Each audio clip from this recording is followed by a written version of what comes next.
Good evening, colleagues. I just want to take a quick look at our last video post of the course at presidential character and how the president's character and objectives, essentially his integrity, influences his actions in office and the different groups he interacts with. So the first thing I want to look at is this idea of presidential character and commitment, what exactly it means. There was a journal article I read dealing with this idea of presidential character and commitment, where the author reflects on two primary authors that contribute to the idea behind it. Of course, we know Neustadt, as we've read his Presidential Power, but also John David Barber, a professor at Duke, talks about personality type a lot when it comes to character commitment. But we'll start with Neustadt, just some quick overviews. Really, according to this article, he looks at Neustadt through the lens of president's purpose, are his essential irreversible policy commitments that he cannot disavow when he takes office. However, when a president does enter into the office, he is certainly shaped by the events and actions of his predecessor and the events and actions that occur while he's in office. That's not to say that he's just a passive actor in all these events. For Neustadt, essentially it comes down to the president has to know how to use his bargaining advantages to shape these events to his advantage. He can't control when they occur, but certainly he can make the best of that. Essentially, for Neustadt, ideology does matter, but events are going to dictate how that ideology affects the lens through which events are viewed. Looking at Barber's going to take more of a psychological viewpoint on the presidency. Essentially, personal commitment and emotional response of a president define how he approaches his work. His motives, beliefs, and habits really are what go about serving his self-esteem and his perceived value of himself in office. Really, his character, his commitment to policy and beliefs, those provide his worldview in shaping events, just like Neustadt would indicate. Looking at defining presidencies, really for Neustadt, the question that presidents continually ask themselves is, how do his current choices in the moment affect his influences of power later on? Taking this, I find Barber's classifications to kind of work well with Neustadt for a second. Barber has four categories of classifying presidents. First is the active positive president. They use their power responsibly and effectively. They approach the office with zest and zeal and continue to try to shape the policies and events that are given to them in office. Then there are active negative presidents. They fuse their need for power with public policy. Take Lyndon Baines Johnson and Nixon, for example.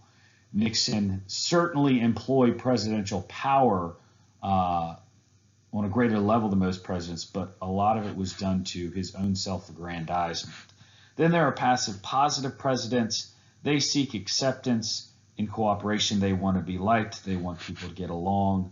The author classifies Madison and Reagan being as those, really classifying them as presidents who were well liked by the public but didn't have any major accomplishments.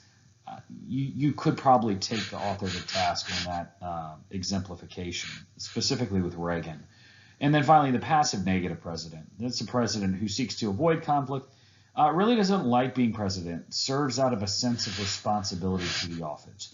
He would define Coolidge and Eisenhower as those presidents. Certainly Eisenhower could fit that mold when you look at his method of nomination in 1952. He wasn't seeking it.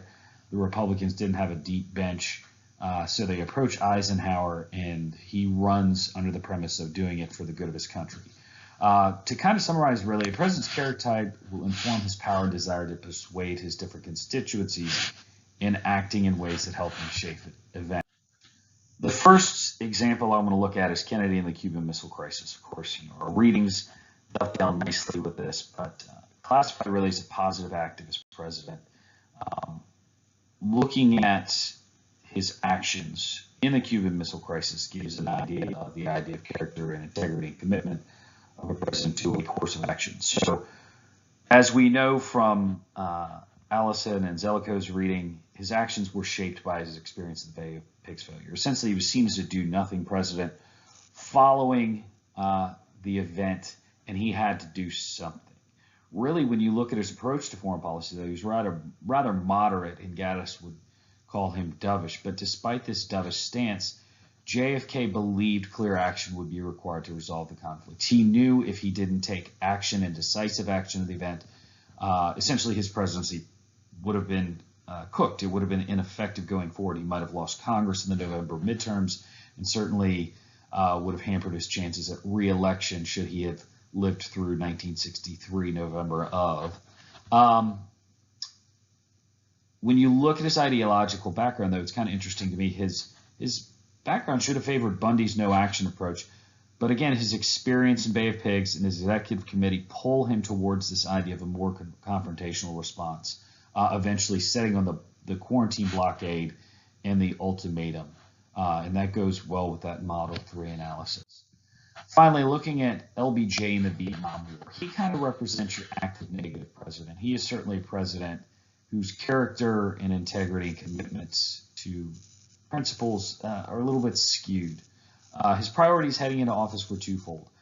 Certainly, he wanted to continue on the legacy of JFK, but he wanted the Great Society, and he didn't want to lose in Vietnam. I put winning Vietnam, but he did not want to lose there. He didn't want to lose the Cold War, but he faced this idea of this butter versus guns dilemma. He could either promote his domestic agenda or his foreign policy agenda, not both. And as Tullis points out, he played the rhetorical trick of using warlike terms to advance his Great Society and war on poverty to gain public support, while keeping quiet what he was doing in Vietnam. Essentially, by keeping it quiet, when it did come public after the 1968 Tet Offensive, it certainly torpedoed his presidency in a sense.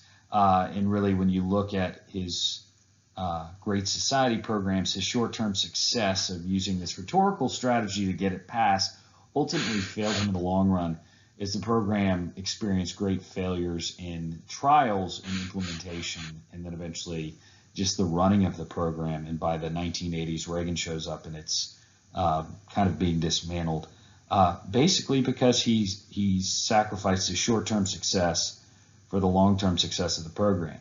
What his program needed was deliberation because it was a complex issue, but he did not employ wise presidential power in that situation.